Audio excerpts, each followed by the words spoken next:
Bab 18. Belangsak bersama Nadia. Ayah sayang sama awak sampai kapanpun. Maafkan ayah. Ayah, awak, ucap anakku menggantung. Isak tangis seakan menyulitkannya untuk mengungkapkan isi hati. Deburan ombak penuh duka seakan menghantam jiwa. Air mata tak henti menetes, entah kenapa. Setelah mendengar nasihat emak, hatiku seakan sadar bahwa keluarga adalah harta paling berharga. Emak bilang agar aku memperbaiki sholat dan selalu berdoa, memohon pengampunan atas segala kesalahan yang aku lakukan. Ada banyak hati yang terluka, terutama Zahwa. Dari situ aku mulai sholat dengan niat yang benar, memasrahkan semuanya pada Gusti Allah, memohon pertolongan dan kasih sayangnya. Setelahnya hatiku seakan-akan tercerahkan. Setiap memandang Zahwa rasanya tak tega. Dulu keluarga kecil kami sangat bahagia, jalan-jalan bersama, makan di luar penuh senda gurau. Kehangatan itu begitu aku rindukan. Drat, di tengah suasana mengharu biru, ponsel di saku celanaku berdering keras. Mengganggu momen kebersamaan ini, Zahwa melepaskan pelukanku, padahal kalbu begitu berat melepasnya. "Siapa mas?" tanya Ella saat aku membuka ponsel. "Pasti nenek Gayung ya. Sana angkat dan segera pergi dari rumah Eyang," ucap Zahwa berubah ketus. Sekuat tenaga Zahwa mendorongku agar menjauh. Mau tak mau aku harus pergi.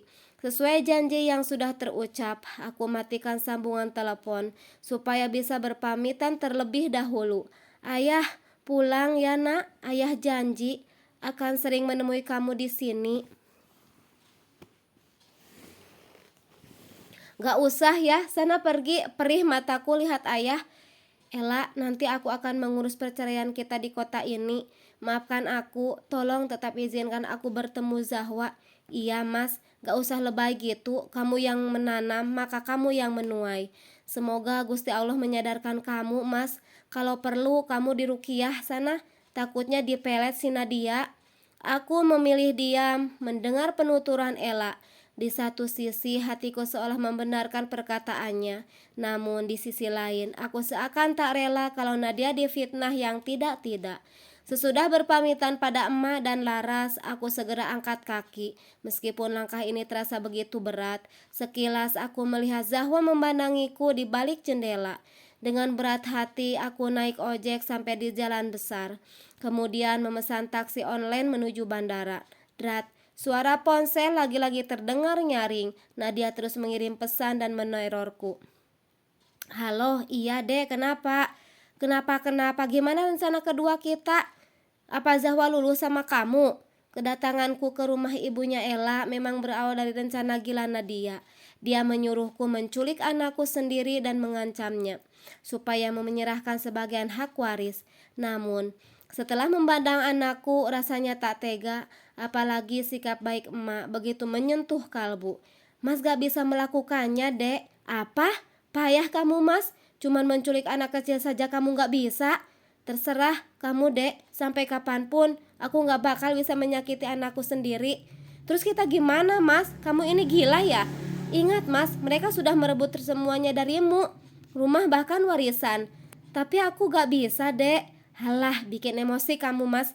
Nadia langsung mematikan telepon secara sepihak. Biarkan saja dia marah, aku memang tak bisa patuh kepadanya untuk kali ini. Setelah asar aku sampai di apartemen Nadia. Dia memasang wajah cemberut dan marah kepadaku. "Mas, minta uang? Aku gak mau tahu. Setelah kamu gagal mengambil uang penjual rumah dan warisan, pokoknya kamu harus tetap ngasih aku uang dan beliin rumah." "Nanti ya dek, gajiku sudah habis dipakai bolak-balik Jakarta Surabaya." "Halah, alasan terus. Mas emang gak pernah usaha buat aku? Selalu Ella yang diurusin. Makanya bujuk Zahwa atau ancam dia biar mau bareng kita." "Gak bisa dek, gak bisa. Gak bisa lagi, payah. Terus aku bayar apartemen pakai apa mas? Pakai daun? Kamu bisa pakai uang hasil penjual rumahmu dulu dek. Nanti pasti aku ganti." Gak ada, uang itu udah habis. Aku kirim buat keluarga di kampung. Yah, terus gimana dong, Dek? Uang Mas di ATM tinggal 1 juta, gajian masih 10 hari lagi. Aku gak mau tahu, Mas. Pokoknya Mas harus cari duit buat bayar apartemen. Nadia terus mengomel, padahal aku belum lama sampai. Badan rasanya lelah, ditambah hati yang terusik dengan ucapan pedas Nadia. Perutku keroncongan. Belum sempat makan lagi, segera melangkah menuju dapur. Nihil, tak ada makanan. Nadia memang malas memasak, beda dengan Ella. Terpaksa aku makan mie instan yang ada di kulkas. Sengaja tak memesan makanan via online supaya hemat. Semangkuk mie instan sudah matang. Aku makan sambil memandang jam milik putriku. Di sela-sela makan mie instan, air mataku terjatuh. Memori kebahagiaan keluarga kecilku tiba-tiba memenuhi isi kepala.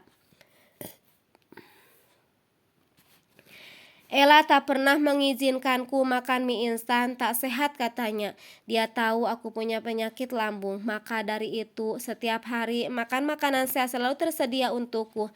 Kenapa kamu nangis, Mas? Ingat calon mantan istri kamu? Tanya Nadia sinis. Aku menggeleng, tak mau memancing keributan. Dengan bibir mengerucut, Nadia berlalu meninggalkanku setelah mengambil sebotol air dingin. Selesai mengisi perut, segera aku hubungi teman dekat yang bisa dimintai pertolongan. Sayangnya tak ada yang mau meminjamkan uang. Dulu Rapli yang bisa membantuku, namun kali ini tak mungkin aku meminta pinjaman padanya. Dek, gak ada yang mau minjemin Mas uang. Gimana kalau kita ngontrak aja? Uang Mas cukup untuk menyewa kontrakan. Boros kalau kita harus tinggal di apartemen. Ya sudah, tapi aku mau kontrakan yang bagus di perumahan elit. Iya, Mas usahakan. Nyesel aku Mas nikah sama kamu. Bukannya bahagia malah belangsak. Maaf Dek, semua ini kan gara-gara kamu juga. Andai kamu gak membongkar semuanya, pasti tak akan seperti ini. Mas nyalahin aku? Enak aja, Mas sendiri yang gak bisa berlaku adil. Bukan gitu Dek, sudahlah jangan dibahas. Aku paling tak bisa berdebat dengan Nadia. Sulit rasanya untuk melawan kemauannya. Namun hati kesal dengan sikapnya yang sama sekali tak mau mengerti posisiku. Sudah hampir 3 hari aku tidak masuk kerja karena mengurus masalah rumah tanggaku. Hari ini harus izin kembali untuk mencari kontrakan. Nadia tak mau aku tinggal sendiri, sikapnya sungguh menyusahkan. Aku tak habis pikir kenapa bisa mengorbankan Ella hanya demi Nadia. Dulu aku merasa Nadia begitu sempurna, nyatanya dia istri yang sulit diajak prihatin. Mas, beneran kita ngontrak di sini? Iya Dek, nanti kalau udah punya uang kita pindah ke tempat yang lebih bagus. Enggak, aku enggak mau di sini. Kontrakan 3 petak doang. Ya ampun. Harusnya kamu bersyukur, Dek. Untung masih ada temanku yang mau membantu.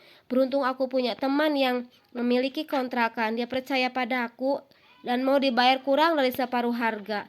Hidupku merasa susah sekali. Meminjam ke atasan rasanya malu. Gosip tentang masalah rumah tanggaku sudah menyebar. Banyak rekan kerja yang mencibir, bahkan terang-terangan berkata julid melalui personal chat. Mimpi apa aku malah belangsak kayak gini? Mas, mending jual aja mobil kamu, imbuhnya. Aku malu Dek kalau ke kantor pakai motor. Sabarlah sebentar, setelah gajian kita mencicil rumah baru. Awas bohong, capek aku ikut kamu Mas, malah jadi miskin gini. Aku sengaja tak merespon, diam lebih baik. Pukul 6, waktunya aku bersiap pergi ke kantor. Tak ada sarapan seperti biasanya, baju harus aku ambil sendiri di lemari.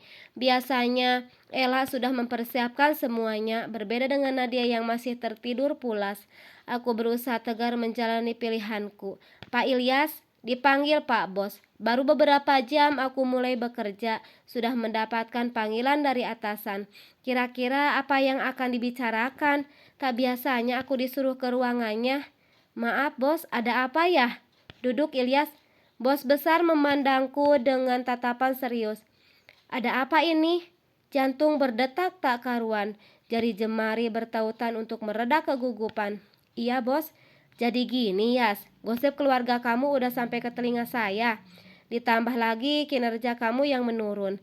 Seenaknya libur berhari-hari. Maaf bos, Saya memang sedang banyak masalah pribadi, tapi saya usahakan akan kerja sebaik mungkin.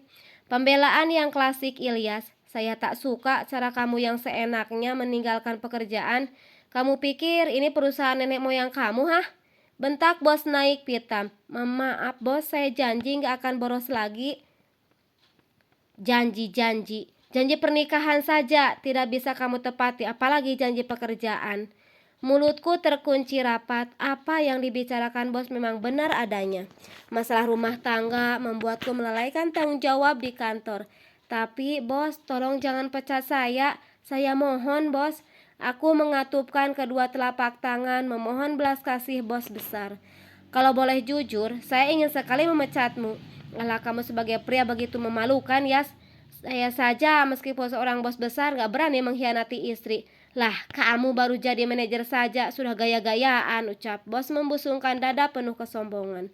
Maaf bos, tapi tenang saja, saya tidak akan memecat kamu, hanya akan menurunkan jabatan kamu kembali ke posisi awal. Mulai besok, posisimu menjadi online marketing lagi.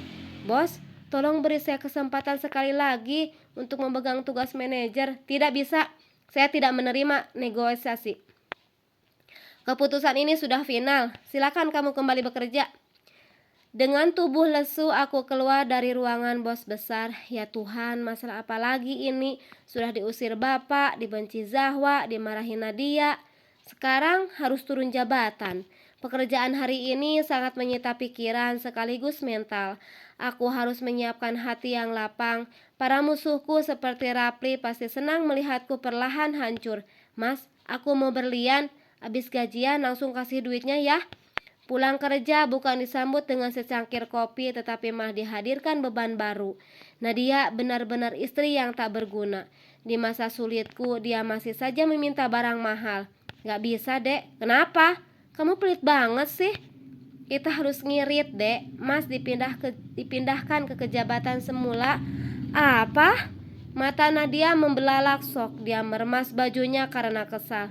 Dasar suami gak berguna. Bukan buat aku bahagia, malah ngajak menderita. Tutup mulutmu Nadia.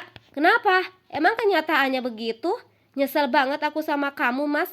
Aku kira kamu bisa ngasih segalanya. Tapi nyatanya kamu malah ngajak aku belangsak.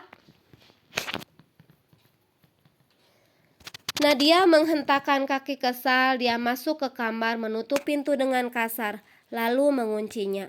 Napasku terasa berat. Kenapa hidupku jadi berubah 180 derajat? Padahal dulu Ella tak pernah mengeluh apapun jabatan dan berapapun gajiku. Andai waktu bisa diulang, aku lebih baik bertahan dalam kebosanan dibandingkan mencari tempat lain tetapi malah menghadirkan kesengsaraan.